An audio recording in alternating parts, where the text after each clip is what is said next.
Você deseja saber o que vai acontecer no fim dos tempos? Então participe agora mesmo do nosso curso de escatologia. Neste curso você vai aprender o que é escatologia geral, o que é escatologia pessoal, o que é escatologia especial, os principais eventos do fim dos tempos, classificados e catalogados para o seu crescimento pessoal, espiritual e ministerial. Não perca a oportunidade de aprender sobre o que vai acontecer no fim dos tempos. Você vai ter acesso totalmente gratuito. Te espero em sala de aula, direto ao ponto, escatologia, compreendendo os mistérios do fim. Olá, queridos, sejam bem-vindos a mais um vídeo do nosso mini curso de escatologia bíblica, compreendendo os mistérios do fim. Nós estudamos na primeira parte a primeira relação da chamada escatologia geral, os pormenores, significado, definição, texto bíblico. Você que não conseguiu assistir esta aula, eu vou deixar aqui em cima do card esta aula para que você possa, uma vez mais, crescer na graça e no conhecimento do nosso Senhor e Salvador Jesus Cristo. Eu sou o pastor Aleph Lopes e nós estamos neste canal que não é apenas meu, mas é seu também, para crescermos juntos. Vamos lá de escatologia bíblica, escatologia pessoal. A escatologia pessoal tratamos a respeito da morte do indivíduo e a sua ressurreição. A Bíblia Sagrada nos revela dentro da visão escatológica que alguns ressuscitarão para a glória eterna e outros para a vergonha eterna. Este período, que compreende desde a morte do indivíduo até a sua ressurreição, é chamado teologicamente de período intermediário. Importante que se diga que a escatologia pessoal trata a respeito da doutrina das últimas coisas relacionada ao indivíduo enquanto ser diante do Senhor. Cada ser humano tem a sua prestação de contas para com Deus.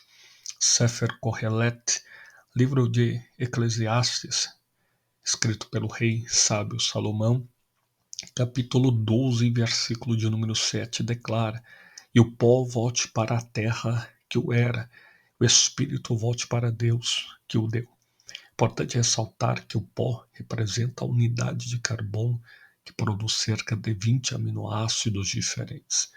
Dentro dessa composição, a matéria física do ser humano, ela se decompõe, seja de maneira orgânica, a chamada putrefação orgânica, ou seja de maneira, obviamente, aí o que nós conhecemos hoje como o cremar do corpo, volta para o pó volte para a terra que o era.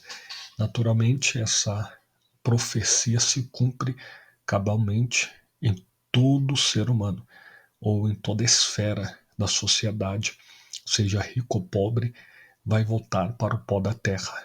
Então, dentro dessa perspectiva, o indivíduo naturalmente segue o caminho da eternidade. E este é o chamado período teologicamente chamado intermediário. Dentro da antropologia bíblica, antropos, homem, antropologia, estudo do homem, estudo do ser humano, se aplica basicamente a três tipos de pensamento da unidade do ser humano, que nada mais é, algumas seitas aplicam aos monistas, que acreditam que o ser humano só tem existência enquanto corpo físico, passando aí, já não existe mais a chamada imortalidade da alma, eles negam a imortalidade da alma, porém, existe os dois que são mais conhecidos no campo teológico como dicotomistas e tricotomistas. Dicotomistas vem do grego dische e tomnai, que significa dizer cortado em duas partes. E tricotomistas, de triche e tomnei, que significa dizer cortado em três partes. Conforme o texto bíblico de primeira epístola do apóstolo Paulo aos Tessalonicenses, capítulo 5, e o Deus de paz vos santifique em tudo, em vosso corpo, alma e espírito. O escritor aos Hebreus, capítulo 4, versículo 12, declara: e a palavra de Deus é viva e eficaz, é mais penetrante do que qualquer outra espada de dois gumes, penetra na divisão da alma e espírito, juntas e medulas, apta para discernir pensamentos, intenções do coração. Então, naturalmente, por estes versículos, de forma bem simples, nós podemos entender a diferença entre alma e espírito e a unidade do corpo humano. Importante ressaltar que o ser humano não é um corpo que possui uma alma. O ser humano é uma alma que possui um corpo. O corpo é a matéria física, a alma é a sede das emoções, o espírito, vida de Deus, ou a parte racional do ser humano para alguns. Dentro dessa composição, texto claro e objetivo de Daniel, livro apocalíptico do Antigo Testamento, capítulo de número 12, versículo de número 2, profeta Daniel, significado no original hebraico, significa Deus é meu juiz. Daniel fora deportado para a Babilônia aproximadamente no ano 605 a.C., onde ele fica na corte de Nabucodonosor aos cuidados do chefe dos eunucos chamado Aspenaz. Com aproximadamente 14 e 15 anos de idade, Daniel nega a comer o manjar do rei. E nessa composição, Daniel recebe do Senhor graça e misericórdia. O livro do profeta Daniel é possuidor de 12 capítulos, 357 versículos, dividido em duas partes. Do capítulo 1 ao capítulo 6, história. Do capítulo 7 ao capítulo 12, escatologia aplicada.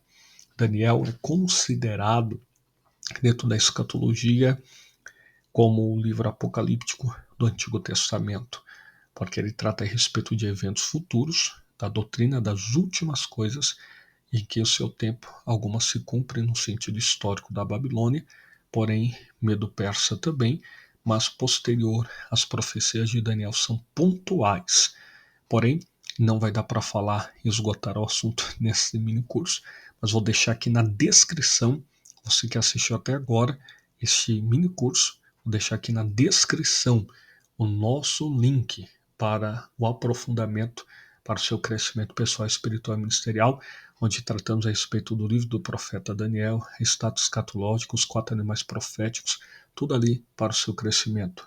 Eu vou estar disponibilizando para vocês um link, e neste link nós temos uma comunidade de mentoria bíblica, e nesta mentoria nós temos o aprofundamento dos temas escatológicos, apologéticos, de interpretação bíblica e também das epístolas paulinas em geral. Dentro dessa comunidade de estudos bíblicos, teológicos, nós temos ali o aprofundamento de alguns temas relevantes. Então não perca tempo. Acabando esta aula, já clique no link e saiba mais. O texto de Daniel, capítulo 12, versículo 2, categoricamente nos diz: E muitos os que dormem no pó da terra ressuscitarão, uns para a vida eterna e outros para a vergonha e desprezo eterno. Aqueles que receberam de Deus a graça para a vida eterna, reconheceram a sua afabilidade e o senhorio do Senhor. Porém, aqueles que desprezaram a palavra de Deus irão para a vergonha e desprezo eterno. Então, dentro da perspectiva escatológica, a escatologia pessoal trata a respeito da morte do indivíduo até a sua ressurreição. A palavra ressurreição, em grego, aplicado para anástasis, que significa dizer ressuscitar ou voltar à vida. Dentro dessa composição, é importante que se diga a grande diferença da expressão ressurreição para reencarnação, que é uma doutrina herege do espiritismo, que se aplica em alguns pontos aí, os mesmos forçando textos bíblicos. A reencarnação na doutrina espírita, que é voltar à vida em outro corpo. No cristianismo, a ressurreição se aplica a voltar à vida no mesmo corpo. Dentro dessa composição, o apóstolo Paulo ratifica a doutrina do corpo na esfera escatológica, basicamente 1 Coríntios, capítulo de número 15. Lição de casa para você. Leia a primeira epístola do apóstolo Paulo aos Coríntios, capítulo de número 15. O apóstolo Paulo ratifica em 1 Coríntios, capítulo 15, versículo 26. Ora, o último inimigo a ser aniquilado será a morte.